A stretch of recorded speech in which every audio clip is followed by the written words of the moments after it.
Luke chapter 1.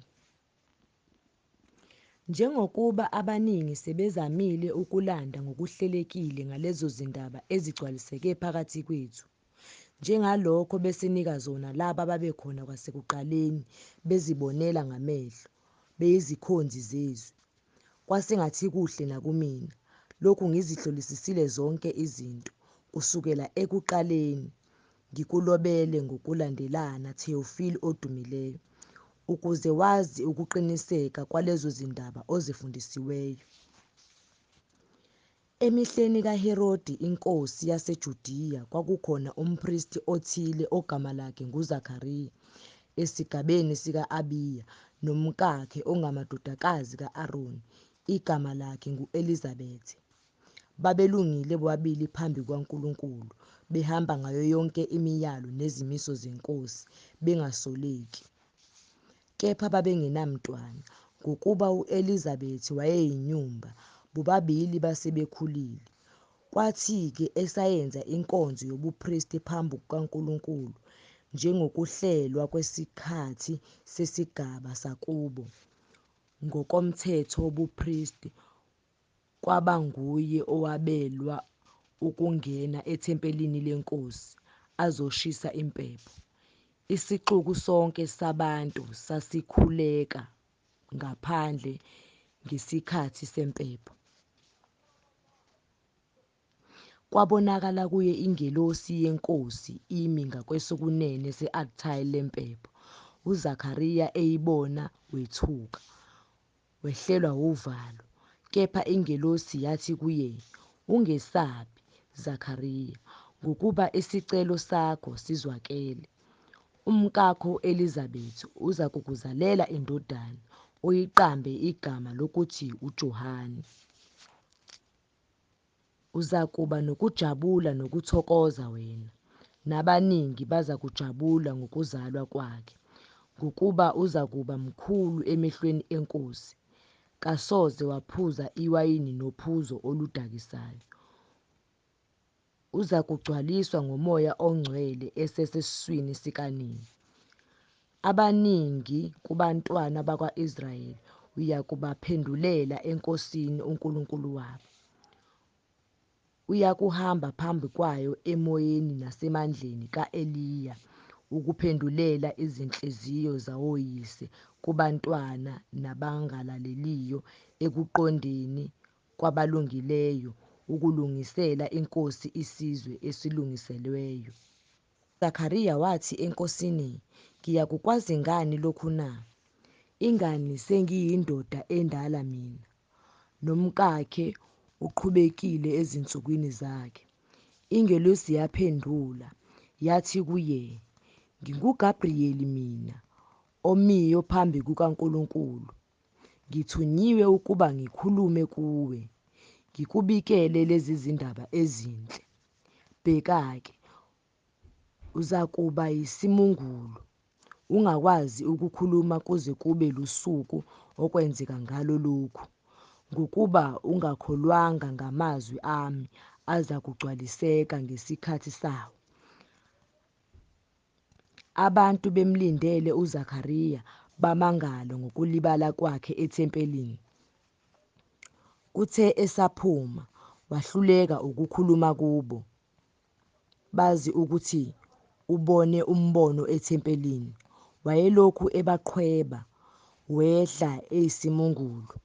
Kwathi seziphelile izinsuku zokukhonza kwakhe, wamuka waya ekhaya. Kepha emva kwalezo zinsuku u-Elizabethi umkakhe wakhulelwa, wazifihla izinyanga eziyisihlanu. Wathi, "Yenze njalo inkosi kimi emihleni eyangibheka ngayo ukususa ihlazo lami phakathi kwabantu."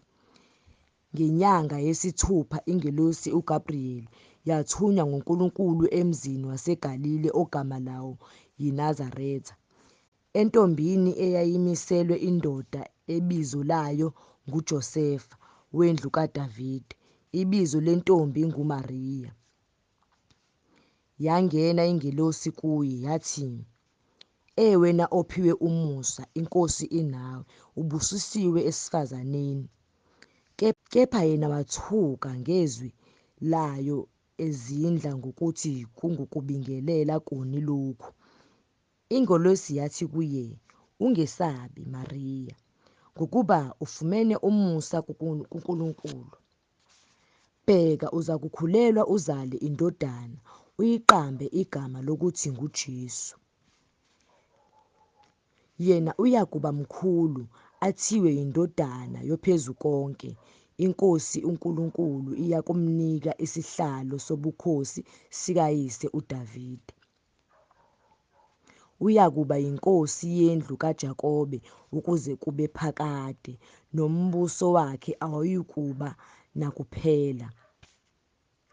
UMariya wathi engelosini, "Lokhu uyakukwenza kanjani, njengokuba ngingayazi indodana na?"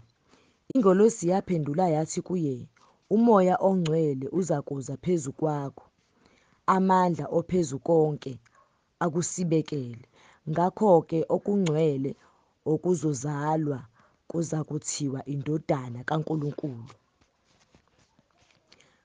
Bheka, u-Elizabethi isihlobo sakho naye ukhulelwe indodana esemdala, lena neyesithupha yakhe ebethiwa inyumba, ngokuba akukho lutho olungenzeke kuNkulunkulu." UMariya wathi, "Bheka, ngiyincekukazi yeNkosi. Akube kimi njengezwi lakho." Ingelosi yamuka kuye. Ngalezo zinsuku uMariya wasuka waya ngokushesha kwalezintaba emzini wakwaJuda. Wangena endlini kaZakhariya wambingelela u-Elizabethi. Kwathi ukuba u-Elizabethi ezwe ukubingelela kukaMariya, umntwana wagxuma esiswini sakhe. U-Elizabethi wagcwala uMoya oNgcwele, wamemeza ngezwi elikhulu wathi, "Ubusisiwe wena esifazaneni, sibusisiwe nesithelo sesisu sakho. Ngehlelwe kanjani yilokhu ukuba unina wenkosi yami ahambele kimi na? Ngokuba bheka, kuthe izwi lokubingelela kwakho lifika ezindlebeni zami, umntwana wagxuma esiswini sami ngokujabula. Ubusisiwe owakholwayo, ngokuba kuzakuba khona ukufezeka kwalokho akutshelwa kuvela eNkosini."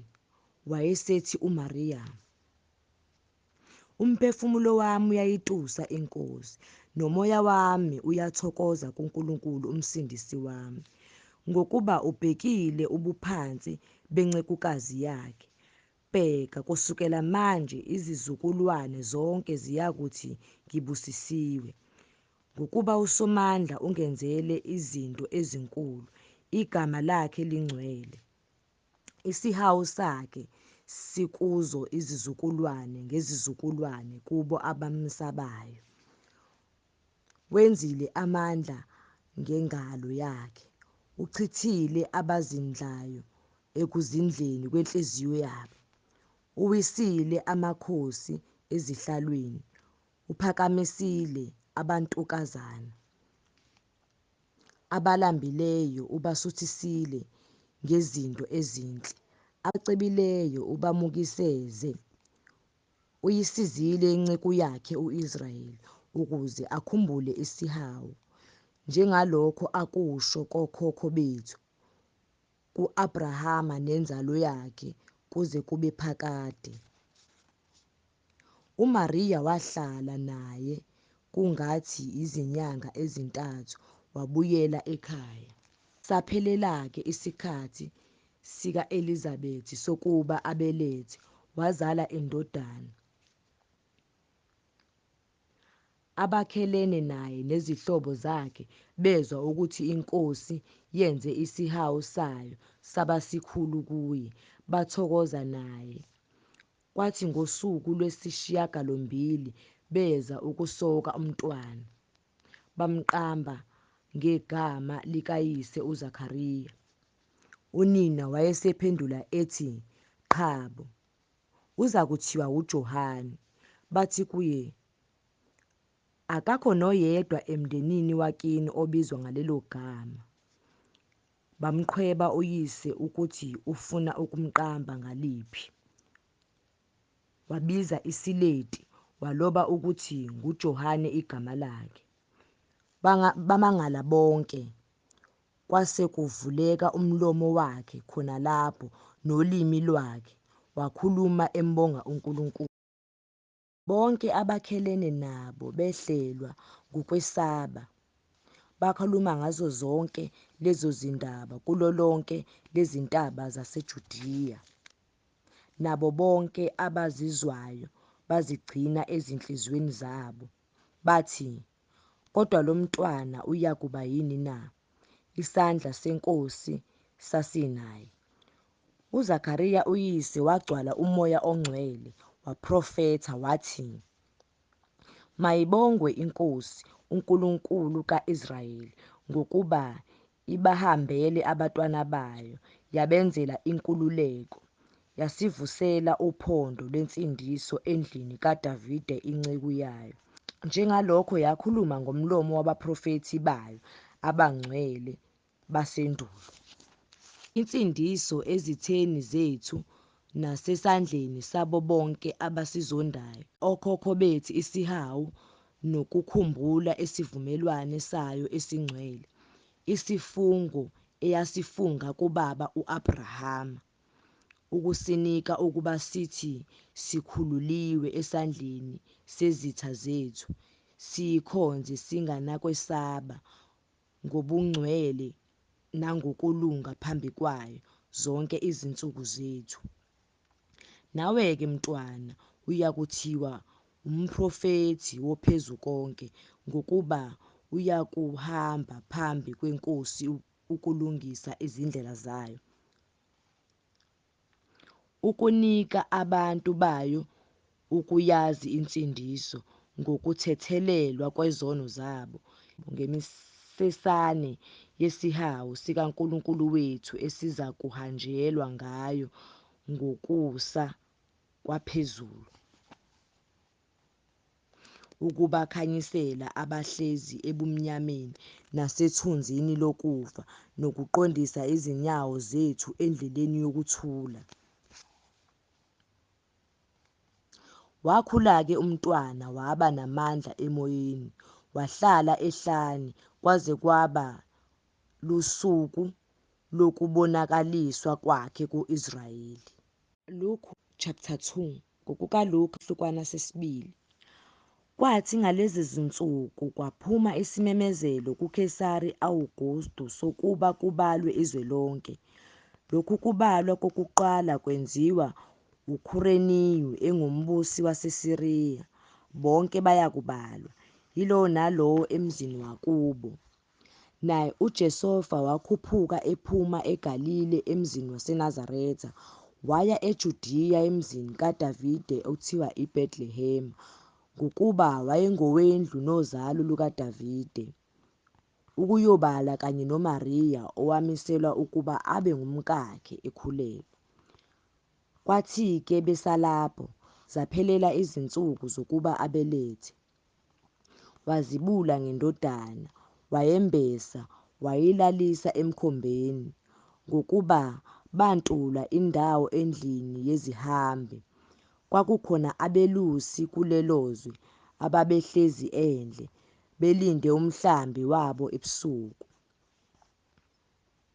Ingelosi yeNkosi yema phambi kwabo, inkazimulo yeNkosi yabakhanyisa nxazonke. Besaba ngokwesaba okukhulu, ingelosi yathi kubo, "Ningesabi, ngokuba bheka, nginibikele izindaba ezinhle zokuthokoza okukhulu okuzakuba kubantu bonke, ukuthi nizalelwe namuhla uMsindisi onguKristu iNkosi emzini kaDavide. Nalokhu kuyisiboniso kini. Niyakufumana umntwana embesiwe elele emkhombeni." Masinyane kwabakhona kanye nengelosi uquqaba lwebandla lasezulwini lumdumisa uNkulunkulu luthi, udumo kuNkulunkulu kweliphezulu, nokuthula emhlabeni kubantu abathokozelwa nguye. Kwathi ukuba zimuke kubo izingelosi ziya ezulwini, abelusi bakhuluma bodwa, bathi, "Asihambe manje, size sifike eBhethlehema, sibone leyonto eyenzekile iNkosi esazisile yona."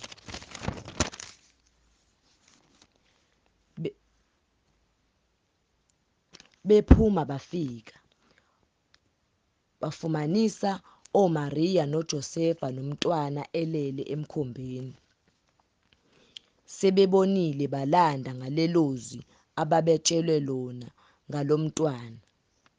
Bonke abezwayo bamangala ngokukhulunywe kubo ngabelusi. Kepha uMariya wagcina onke lawo mazwi ezindlebeni ngawo enhliziyweni yakhe. Babuya-ke abelusi bemdumisa, bembonga uNkulunkulu ngakho konke abakuzwileyo nabakubonileyo, njengalokhu kwakukhulunyiwe kubo. Kwathi seziphelile izinsuku eziyisishiyagalombili zokuba umntwana asoke, igama lakhe lathiwa uJesu, elaliqanjiwe yingelosi engakathatshathwa esiswini. Kwathi ukuba kuphelele izinsuku zokuhlanjululwa kwabo ngokomthetho kaMose, benyuka naye eJerusalema ukuba bammise phambi kweNkosi, njengokulotshiwe eMthethweni weNkosi ukuthi, konke okwesilisa okuyizibulo kuyakuthiwa okwahlukaniselwe iNkosi, banikelwe ngomhlatshelo njengokushiwo eMthethweni weNkosi, amahobhe amabili noma amaphupho amabili amajuba. Bheka, kwakukhona umuntu eJerusalema ogama lakhe linguSimeyoni. Lo muntu wayelungile, emesaba uNkulunkulu, ebhekile induduzo ka-Israyeli. Nomoya oNgcwele owayephezu kwakhe.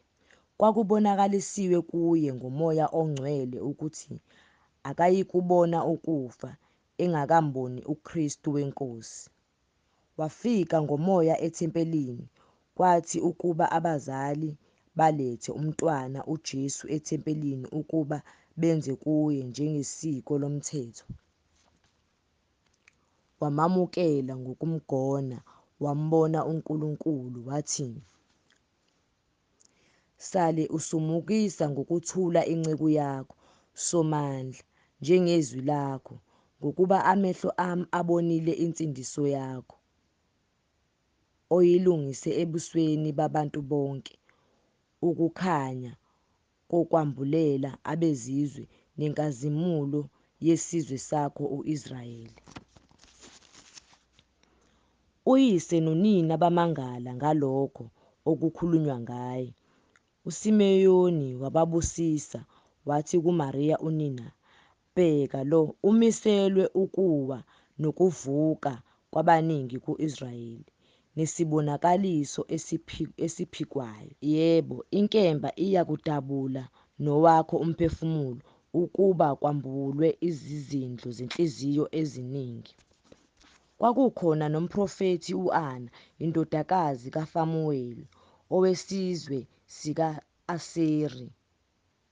Wayesekhulile kakhulu, ebehlalile nendoda iminyaka eyi-7 emva kobuntombi bakhe, engumfelokazi, waze waba neminyaka engama-84, engasuki ethempelini, ekhonza ngokuzila nangokukhuleka ebusuku nemini. Naye-ke efika ngasona leso sikhathi, wamtusa uNkulunkulu, wakhuluma ngaye kubo bonke ababebheke ukukhululwa kweJerusalema. Kwathi sebefeze konke okungokomthetho weNkosi, babuyela eGalile emzini wakubo iNazaretha. Wakhula umntwana, waba namandla, wagcwala ukuhlakanipha, nomusa kaNkulunkulu wawuphezu kwakhe. Abazali bakhe baya eJerusalema, iminyaka yonke yomkhosi wePhasika. Eseneminyaka eyi12 bakhuphuka njengokomthetho womkhosi. Sebeziqedile izinsuku, ekubuyeni kwabo, umntwana uJesu wasala eJerusalema, abazali bakhe bengazi. Bethi-ke bona uphambili kwabahambisana nabo, behamba ibanga losuku, bamfuna phakathi kwezihlobo nabazana nabo, bengamtholi, babuya eJerusalema bemfuna. Wathi emva kwezinsuku ezintathu bamfumana ethempelini ehlezi phakathi kwabafundisi, ebezwa, ebabuza. Bonke babemuzwa bemangala ngokuqonda nangokuphendula kwakhe. Bathi bembona bamangala, unina wathi kuye, "Mntanami, usenzeleni okunje na? Bheka oyihlo nami besikufuna silusizwe." Wathi kubo, "Kukanjani? Beningifunelani na? Beningazi yini ukuthi kumelwe ukuba ngibe kokukababa na?" Abaliqondanga lelozwi ebelikhuluma kubo. Wehla nabo, wafika eNazaretha, wabathobela. Kepha unina wawugcina onke lamazwi enhliziyweni yakhe. UJesu waqhubeka ekuhlakanipheni nasekukhuleni nasemsebenzini kaNkulunkulu nakubantu.